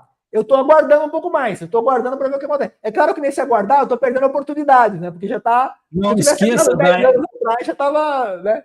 Hindenburg, não esqueça da exponencialidade. Não esqueça da exponencialidade da tecnologia, cara. Então, eu acho, sabe o que eu acho? Os seus 100 anos. Não está mais uma curva exponencial, ela já está inclinando, né? Ela estava assim, mas ela começou já a inclinar. Inclusive. Mas eu acho que os seus 100 anos vai ser 100 meses. Deixa eu ver como dá 6 meses. Não, 6 meses. 6 meses, não, 6 meses dá 8 anos. Não, aí, cara, eu acho que a coisa vai acontecer muito mais rápida do que nós estamos imaginando. Agora, falta um detalhezinho aí, que e aí eu vou jogar aqui a pergunta do J. Oliveira, porque eu queria muito saber a sua opinião. Você acha que tem possibilidade de uma recessão atualmente? Ou seja, ou um quiricoró com um surucucu de argola no índice S&P, que é o cara que eu digo que manda no mundo? Na verdade, não é ele, né? Quem manda ele manda no mundo, mas quem manda nele é os bonds, o bond de 10 anos dos Estados Unidos. Mas eu acho que ele cai 50%. O que você acha disso? E que, lógico que se cai 50%, que é a correção daquele primeiro nível Fibonacci lá, ele vai causar uma recessão. Isso aí, né? Porque o Fed não tem as ferramentas que ele tinha antigamente. O que você acha? Você acha que isso vai acontecer ou você acha que nós vamos continuar aí, para a alegria dos buy and holds, vamos continuar subindo aí mais um tempo? Eu vou responder em duas partes. A primeira parte, a maneira como eu analiso o mercado não é assim. Eu não vou olhar para um gráfico, eu coloco no backtest, faço uma otimização, verifico os resultados, e as operações geralmente duram 4 horas, 10 horas, 30 horas, não duram meses. Você é um day trader, então, cara? Oi? Desculpa, você é um day trader, então? Não sou. Eu faço 2 operações por mês, 3 operações por mês, eu não fico operando. Mas as operações, você falou, demoram 4 horas, 8 horas, é isso? Sim, é quando surge ele fica lá esperando, ele fica monitorando. Surgiu uma oportunidade, ele deu uma disparada numa direção, ele entra. Se aquilo vai durar 48 horas, 80 horas, 100 horas, se vai durar 2 horas, ele vai até a hora que perdeu a força do movimento. Se perder a força em 2 horas, ele vai fechar em 2 horas. Se perder a força em 3 dias, ele vai fechar em 3 dias. Mas dificilmente você chega a 3 meses sem que ele tenha uma reversão razoável, né? Ele não vai seguir direto numa direção, ele vai seguindo fazendo alguns pivôs e tal. Antes de fazer o primeiro pivô, ele já vai fechar. Ou ele pode ser estopado, claro, se for na direção contrária, se eu apostei que vai subir, ele foi ao contrário, ele vai estopar. Então eu vou apostar na direção quando ele deu um sinal com mais de 60% de probabilidade de que vai naquela direção até alcançar um certo ponto. Quando ele chega naquele ponto, ele puxa o trailing stop e vai acompanhando com o trailing stop, até o ponto em que ele reverte e vai batendo o trailing stop. Basicamente, essa é a ideia. Então, quer dizer, o que eu vou dar agora é um palpite, não é o que eu faço. O que eu faço para análise é totalmente diferente. Vou dar minha opinião, né, mas que não reflete o que eu faria se eu fosse analisar profundamente o mercado. Eu acho que a situação é muito nebulosa em muitos aspectos, né? Você está falando especificamente da Bitcoin ou você está falando em que sentido? Não, eu estou falando especificamente das bolsas internacionais, né? Da E, portanto, das bolsas mundiais. Não, é S&P, eu acho que a bolsa da China ela tem melhores perspectivas do que de outros países.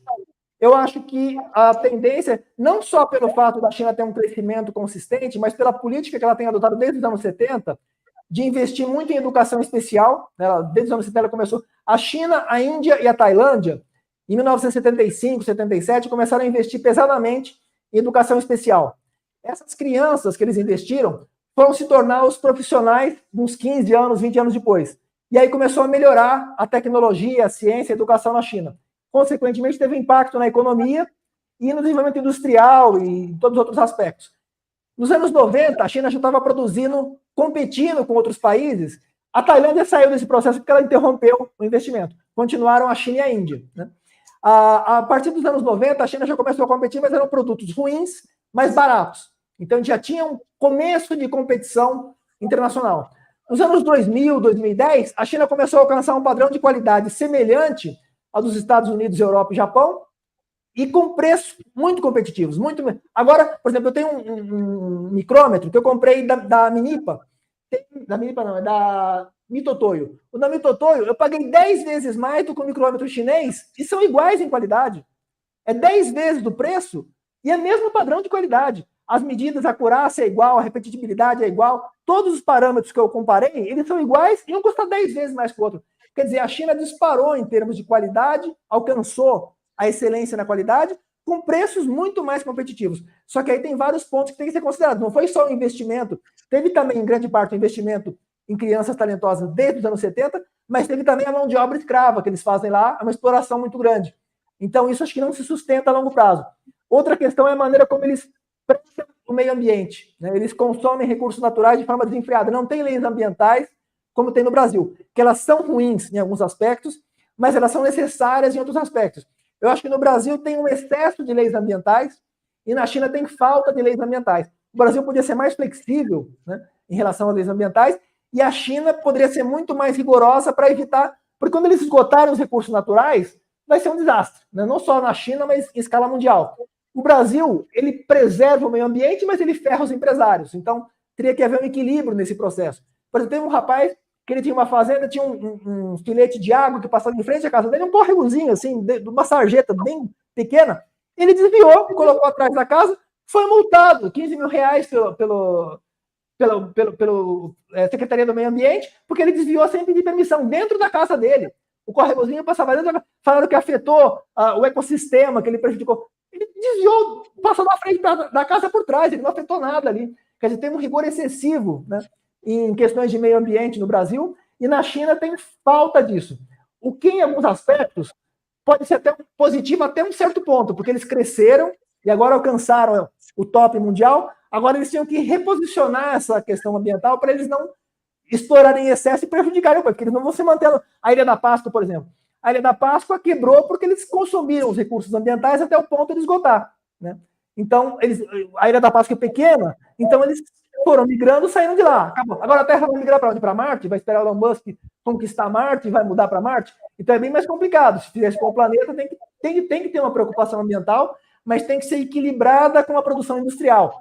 E nós temos países diferentes com visões diferentes sobre isso. Esse negócio do crédito de carbono, por exemplo, é uma ideia interessante, né? Teve um amigo Pilton que veio aqui há alguns dias com algumas propostas de questões. Ele trabalha com crédito de carbono e outras questões, tem muitas fazendas, ele mexe com o negócio de carbono. E ele estava comentando sobre a questão dos créditos de carbono. Eu acho que é interessante em muitos aspectos esse negócio de crédito de carbono, mas ele serve também como um instrumento de opressão e que atrasa o desenvolvimento dos países como o Brasil e mantém os que estão no topo, continuam no topo. Os que não estão, dificulta que eles consigam crescer, porque as leis ambientais, né, acabam... Quer dizer, você paga uma mixaria pelos créditos de carbono e, como consequência, você não pode produzir tecnologias de ponta. Estímulo perverso. Por exemplo, ele comprava urânio da Alemanha, por exemplo, a Alemanha comprava urânio bruto do Brasil a preço de banana, enriquecia esse urânio e vendia de volta para o Brasil 100 vezes mais caro. O custo que eles tinham com enriquecimento era tipo 100%, 200%. E eles vendiam com 10.000% de lucro. Né? Então, quer dizer, tem uma exploração muito grande. Os países que estão industrializados, eles levam uma vantagem muito grande sobre os outros. É como quando teve o conflito da colonização da América. Né? Chegaram os europeus, pegaram os índios, acabaram com tudo. Eles fizeram o que eles quiseram ou o que não quiseram. Quando você tem uma diferença tecnológica, atualmente, eu acho que tem até uma exploração menor do que aconteceu no processo de colonização. Eu acho que o processo foi menos dramático, né, do que aconteceu naquela época. As leis internacionais, né, Suíça, os países que tentam regular, a ONU, que tenta estabelecer alguns critérios, só que na prática, a invasão do Iraque, por exemplo, os Estados Unidos não estavam nem aí para a ONU. A ONU falou para não invadir, o Bush falou, não, vou invadir, pronto, quem que vai me impedir? E foi lá e invadiu. Né? Então, eles fazem o que eles bem entendem. Quem tem mais dinheiro, mais poder militar... Unidos que é quem manda no mundo hoje. Ainda é quem manda no mundo, né? Quem tem mais poder da China, militar... E os Estados Unidos? Os Estados Unidos está aí sem conseguir pagar o juro da dívida dele, né? Então, recessão ou não recessão? Espera que eles quiserem. O Almeida estava citando no caso daquele filme que ele citou de 2008. Qual é o nome do filme mesmo? Big Short. Big Short. É justamente sobre o Michael Burry que nós falamos. Eles comentam as empresas de auditoria fraudarem, serem coniventes com o processo, sabe, fraudes escandalosas. O Lehman Brothers estava fraudando descaradamente durante anos. Né? E vários outros bancos em fraudes menores entraram nesse processo. Quer dizer, e quando quebrou tudo, em vez de serem punidos as pessoas que fizeram um monte de merda, o que eles fizeram? Imprimiram $1 trilhão para ajudar os infratores. E quem pagou esse $1 trilhão foram todos os países do mundo que tinham reserva em dólares. Quer dizer, eles se aproveitaram do acordo de Bretton Woods para usar isso aí de forma completamente abusiva. Então, mas está acabando essa moleza, né? Nós nunca tínhamos ouvido falar em desvalorização. Esse é um dos pontos. Exatamente. A Bitcoin ela entra nesse cenário justamente com esse propósito. E esse é um dos pontos que eu acho preocupante, porque os Estados Unidos vão entregar de mão beijada esse poder que eles têm assim, acho que eles vão lutar para tentar, dentro ou fora das regras, por baixo dos panos, eles vão fazer um monte de maracutaia para tentar dificultar isso. Eu acho que eles vão perder essa guerra. Só que num primeiro momento eu não sei como é que vai ser. Né? Tem uma tabelinha, quem sabe o Rodrigo vai achar para a gente, que mostra a duração média do padrão monetário mundial, que começou lá com o escudo português. O português era o padrão monetário. A história da humanidade. Como é que é, Renato? Não deu para escutar. Por favor, fala de novo. Os bitcoins lá. Hã? Eu não entendi, desculpe, Renato. É que tá falhando um pouco o seu microfone. É isso. Eu acho que os Estados Unidos vai ser o país que vai se aproveitar do Bitcoin para que o dólar seja a última fiat a existir na história do mundo. Se os Estados Unidos desapropriar todos os Bitcoins que estão em custódia... Se os Estados Unidos desapropriar todos os Bitcoins que estão custodiados nas corretoras, ele vai fazer que nem depois que os Estados Unidos fez o padrão ouro, que ele catou o ouro de todo mundo. Você está falhando aí, Renato. Infelizmente, você tá falhando e a gente perde o que você está falando. Mas eu acho que era isso, né? O Renato tem essa teoria de que, eventualmente, quem vai se beneficiar do Bitcoin é o próprio Estados Unidos, que vai... porque a teoria é que, eventualmente, nós vamos ter uma moeda lastreada em Bitcoin. Então, eu concordo com a Moedo que essa é uma das possibilidades mais prováveis. Outra possibilidade que eu acho, os Estados Unidos podem contratar um grupo grande de pessoas que vão produzir uma outra moeda, porque já tem muita gente possuindo Bitcoin que eles não têm controle de quem são essas pessoas, de quanto tem. Eles podem, provavelmente, criar uma nova moeda, uma nova criptomoeda, que tem as características gerais da Bitcoin, mas que eles tenham um controle maior sobre essa situação, especialmente com questões tributárias, né, que eles possam ter uma maior... Eles podem até fingir que não tem esse controle, mas que na prática eles podem ter.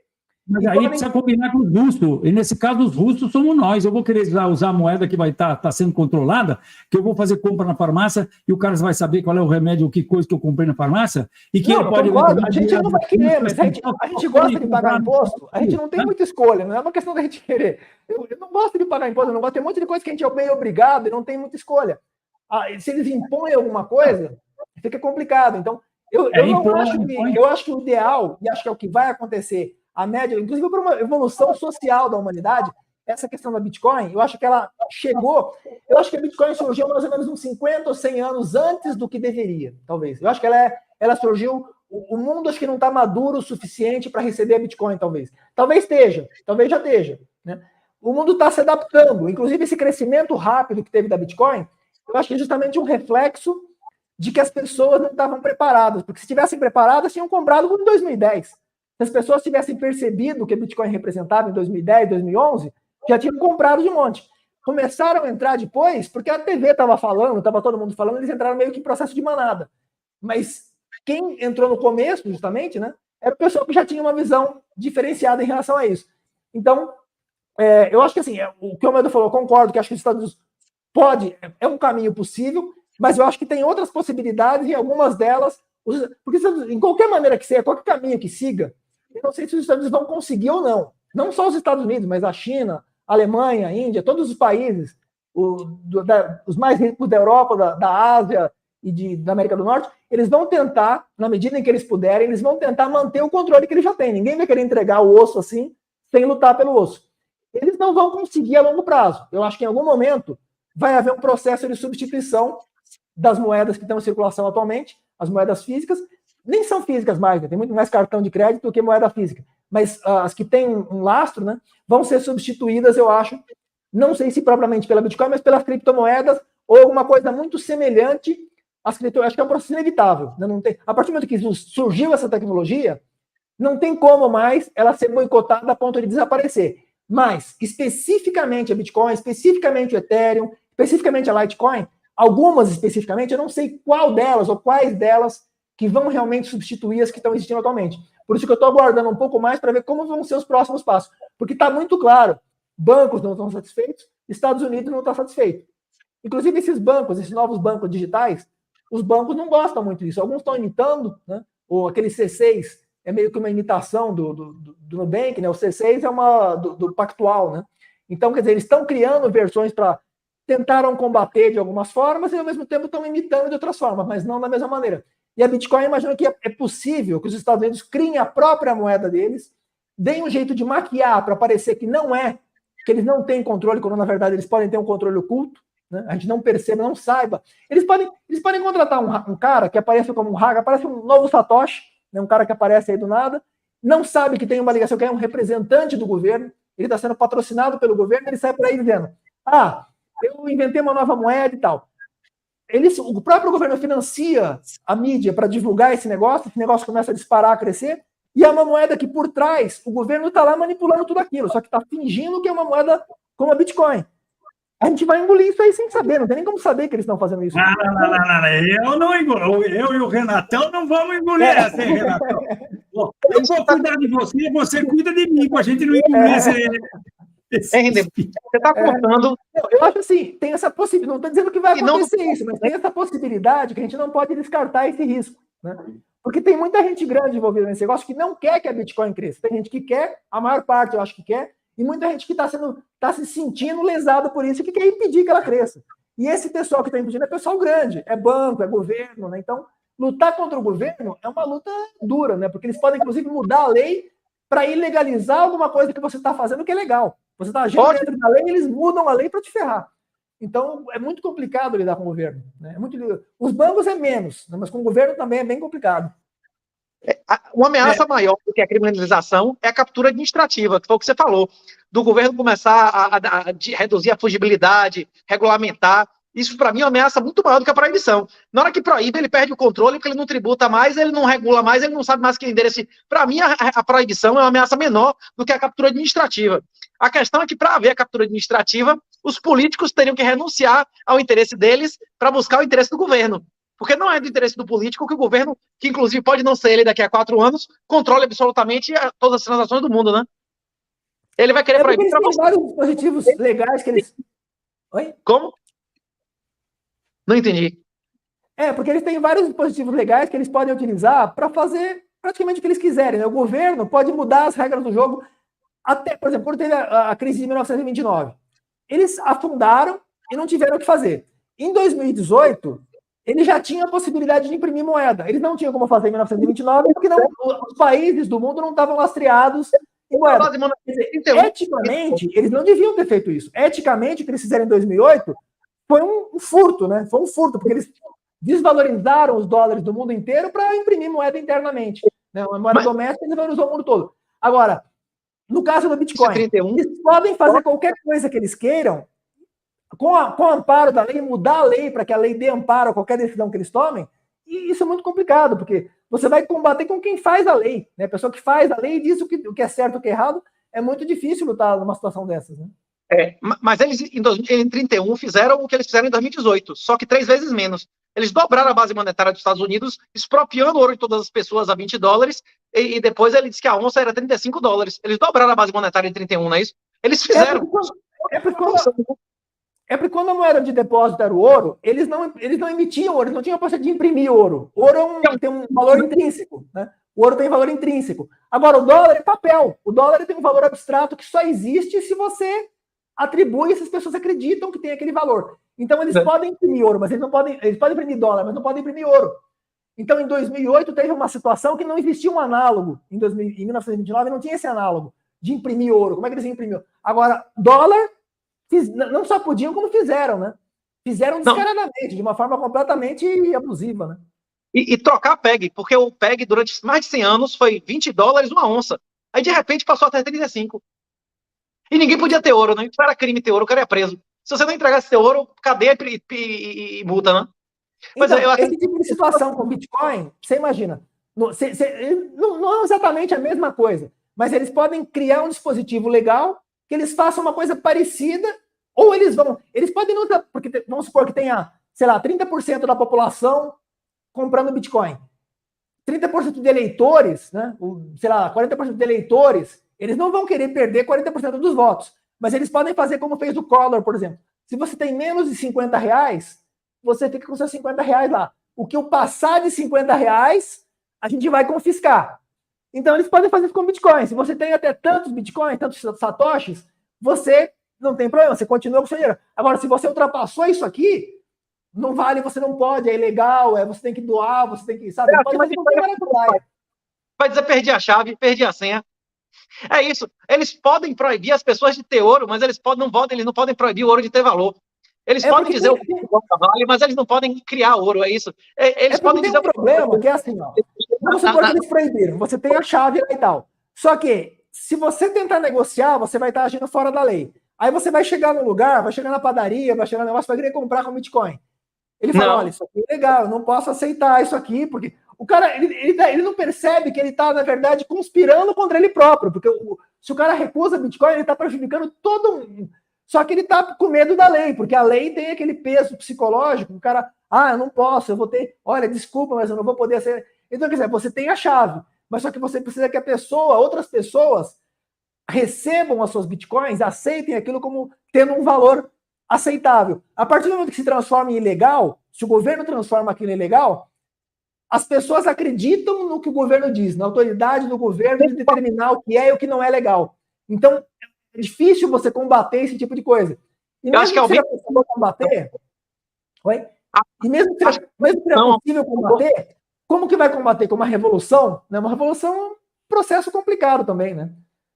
Por exemplo, a Revolução Russa, a Revolução Francesa. Os caras que tomaram o poder, depois que tomaram o poder, passaram a agir do mesmo jeito que quem estava no poder antes. Então, quer dizer, eles estavam reclamando, eles fazem isso e fazem. Tomaram o poder e fizeram a mesma coisa.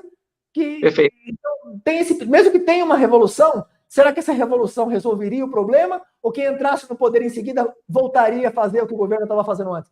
Então é bem complicado esse processo. Eu estava no mudo, mas olha, você está fazendo uma consideração aí dos Estados Unidos. Felizmente, a jurisdição dele é sobre americanos.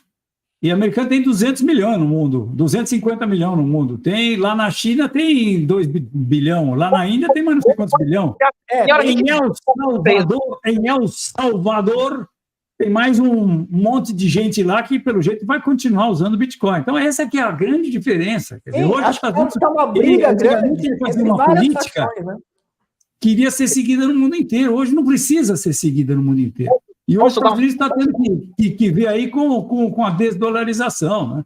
Então, se ele faz uma medida dessa... só uma coisinha a mais, Renato. O Tim Draper, quando Nova York começou a querer apertar o torniquete lá contra as criptos, ele deu uma declaração, falou, olha, cara, sabe o que acontece? Nós, entrepreneurs, né? Nós, empresários, nós somos movable, nós somos móveis, entendeu? Cara, não mudou a coisa. Agora não somos nós que temos que pedir para vocês virem aqui impor seus impostos. É vocês que têm que oferecer a melhor base para a gente ficar aqui. Senão a gente, como dizia Tia Tula, pica mula.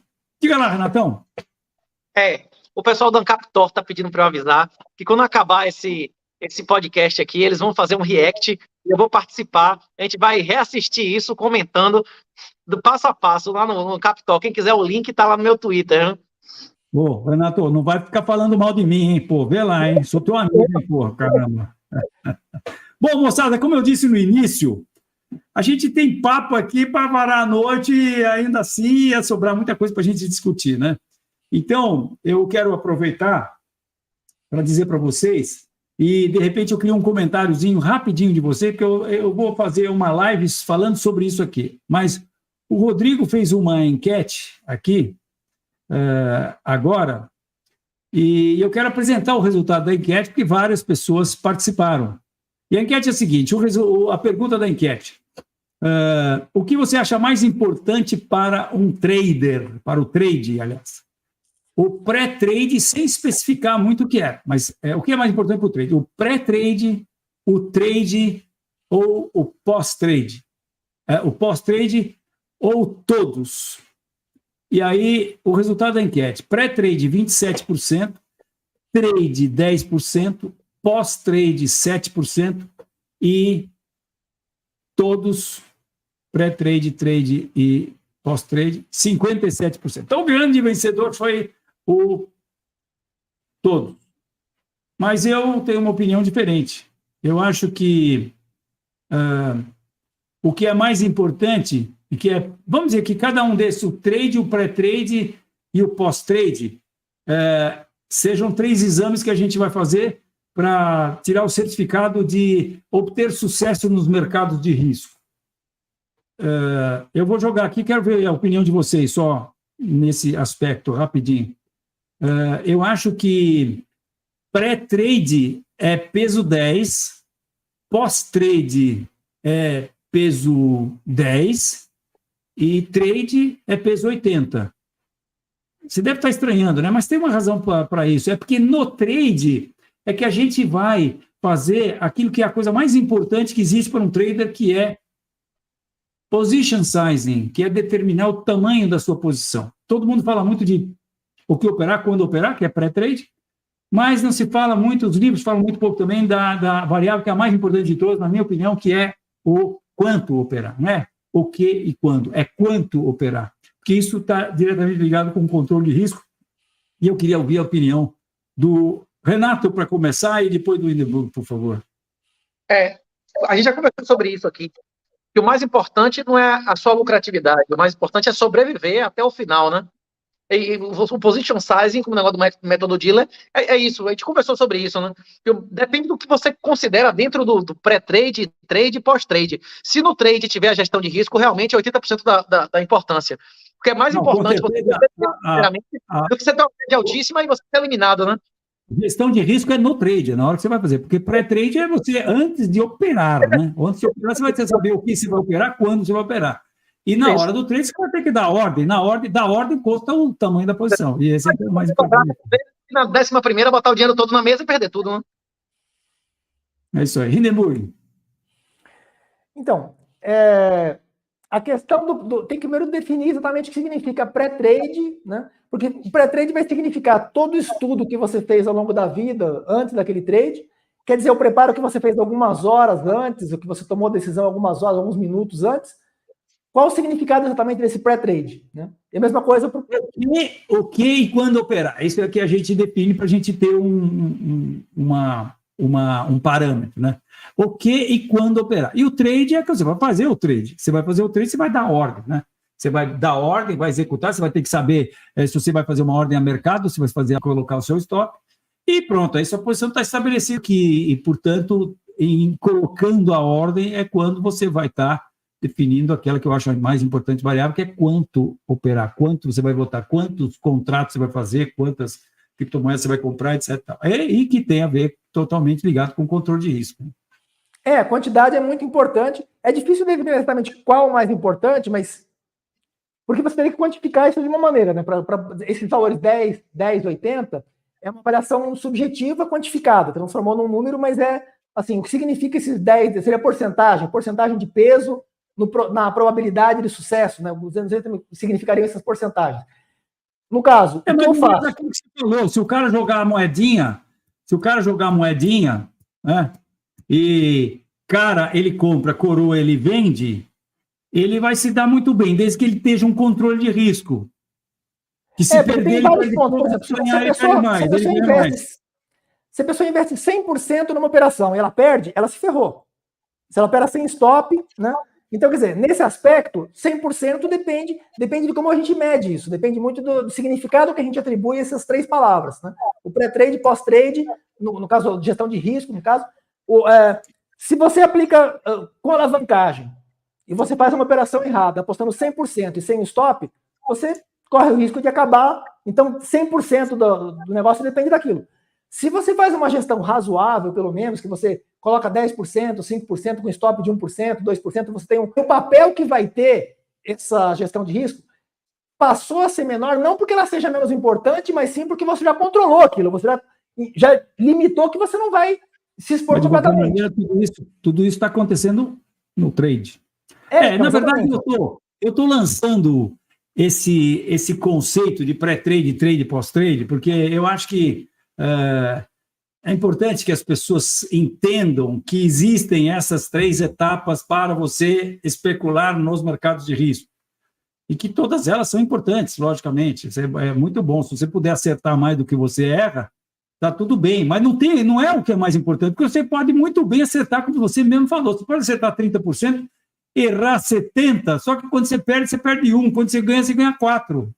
Pô, você vai ter sucesso. Aliás, os principais gestores, traders do mundo, eles erram mais do que eles acertam. E assim mesmo eles têm lucro, porque eles controlam risco. Quando perdem pouco, quando ganham... A perda é pequena e os ganhos são maiores. Então, eu acho que o primeiro ponto, talvez a questão deveria ser colocada da seguinte forma. Primeira coisa, controlar o risco é a primeira etapa a ser resolvida, né? Não sei se seria o mais importante, mas seria a primeira etapa. Determinar que você não vai assumir um risco acima de certo ponto, porque se você ultrapassar aquele risco, em algum momento você vai quebrar. Então você tem que limitar o risco. Primeira etapa. Ele sumiu, mas ele está ouvindo? Está ouvindo. Ele está ouvindo? Não, acho que agora ele caiu. Mas ainda existem 644 pessoas nos escutando aí. Manda bala. Tá bom. Então, você limitou a primeira etapa de todas. Eu não chamaria propriamente de mais importante, mas a primeira que você tem que determinar, antes de tratar das outras, é quanto você vai negociar para evitar que você tenha risco de quebrar. Você tem que deixar perto de zero o risco de quebrar. Então, se você sofre 5, 6, 7 perdas consecutivas, que pode acontecer e muitas vezes acontece, você tem que resistir essas perdas e voltar e continuar operando. Se você opera de uma maneira que você sofre 8 perdas e acabou, então 100% da importância está justamente nessa determinação do limite de risco. Em segundo lugar, a entrada, eu acho que é mais importante do que a saída, porque a entrada você tem uma variedade muito grande de cenários. Então, primeiro lugar não seria propriamente por ser mais importante, mas por ser o primeiro critério a ser considerado, quantidade a ser investida. Segundo critério, o ponto de entrada é muito mais importante porque você tem uma variedade muito grande de cenários. E se você entrar no momento que ele está caindo, não importa depois como você faça, você entrou comprando. E você já entrou, ele está caindo, não tem o que você faça para consertar aquilo. Então você tem que entrar em situações que você tenha uma maior probabilidade de ir na direção que você escolheu do que na direção contrária, né? Senão, mesmo que você faça uma boa saída, mas se você não fez uma boa entrada, é duro de consertar depois. Então, eu atribuiria um peso maior e também uma segunda prioridade, a primeira prioridade, porcentagem, segunda prioridade, entrada. E terceiro, ficaria a saída, né, o momento que você vai determinar o ponto de saída. Eu não sei se pós-trade você se refere ao ponto de saída, Pós-trade, qual seria? Pós-trade é depois que você estabeleceu a posição, é você administrar aquele troço lá, que você tem duas coisas para fazer. A gestão depois da entrada. Melhorar o stop, você pode pensar em melhorar o stop, você pode pensar em piorar o stop também, né? Mas eu digo, quando eu ensino, eu digo que stop é uma válvula, você só sobe. Stop de uma posição de compra só sobe, não vai para baixo, você nunca piora o stop. Mas, enfim, e você tem que pensar se eventualmente você vai ser, você vai liquidar compulsoriamente, você vai unilateralmente, porque você está... quando a gente administra as nossas posições, eu me forço o nosso time, que a gente chama de boina verde, a todo dia olhar o gráfico que foi o originário da posição, e nesse caso, o nosso caso é o gráfico diário. Então, todo dia a gente olha o fechamento do diário e se pergunta, eu quero essa posição? Sabe, porque eu já peguei os meus colegas boinas verdes, eu falo, olha essa ação aqui, olha esse ativo aqui, o que vocês acham? Vocês acham que está bom para vender? E eu já peguei umas 2 ou 3 vezes a turma. E eu mostro o gráfico assim, mas eles nem sabem que gráfico que é, né? Tá bom para vender? Isso aqui, eu acho que tá interessante, né? Acho que dá para botar uma venda aí. Eu falo, porra, mas você tá pensando em botar venda? O que você está fazendo comprado nesse troço? Entendeu? Porque, na verdade, eu digo que também que a gente não pode... para a gente colocar uma posição no mercado, você gasta energia. E quando você gasta muita energia, para criar uma coisa, para parir uma coisa, você acaba tendo uma certa afeição por aquele negócio que você pariu, entendeu? Então, e eu digo que posição não vale nada, você tem que tratar na porrada, porque se bobeou, não escreveu, não leu, ela te dá porrada na orelha que você nem sabe de onde veio. Então, não tem que ter apego com posição, coisa nenhuma, na verdade. O Livermore falava, né, que você tem que cuidar muito bem da sua cesta de ovos, né? Você tem que ter, tratar com carinho a cesta de ovos, senão, né? O Hindenburg, agora eu fui lá assistir. Ele caiu, ele foi lá, ele tá traindo a gente, ele vai ficar falando mal da gente lá, cara. Esse cara não vale nada, viu? O Renatão. Eu vou assistir lá para ver se ele não vai ficar falando mal da gente. Hindenburg, meu amigo, olha, muito obrigado pelo seu tempo, cara. E você trazer todos esses insights aqui, muito valioso para o canal. Agradeço muito, viu? Eu que agradeço pela oportunidade. Quem sabe a gente não faz um 2.0 aí, porque faltou muita coisa para a gente comentar aí, não é mesmo? Então tá bom, então muito obrigado. O Renato não vai voltar, então tchau pro Renato aí, se ele estiver assistindo aí. Foi um prazer rever o Renato, foi um prazer conhecer o Fausto aí melhor. Então, agradecer ao pessoal também, agradecer a Tamara, agradecer o Fausto, o Renato, o Arthur, né, que fez contato, todo o pessoal aí. Legal. E olha, se você gostou do vídeo, não deixe de dar um like, ajuda a gente aí. Se você ainda não é inscrito no canal... eu já dei o like quando ele estava lá, a Tamara me mostrou que já estava lá, eu já dei o like antes de começar a live. Beleza? Olha aí, é isso aí. E também, se você puder divulgar nas suas redes sociais, a gente agradece. E é isso aí. Está divulgando também na live, agora vai divulgar também o resultado que foi... Legal, Hindenburg. A gente se fala então. Um abraço. E foi um prazer, tudo de bom. Tchau, tchau. Tchau, tchau. Tchau, tchau.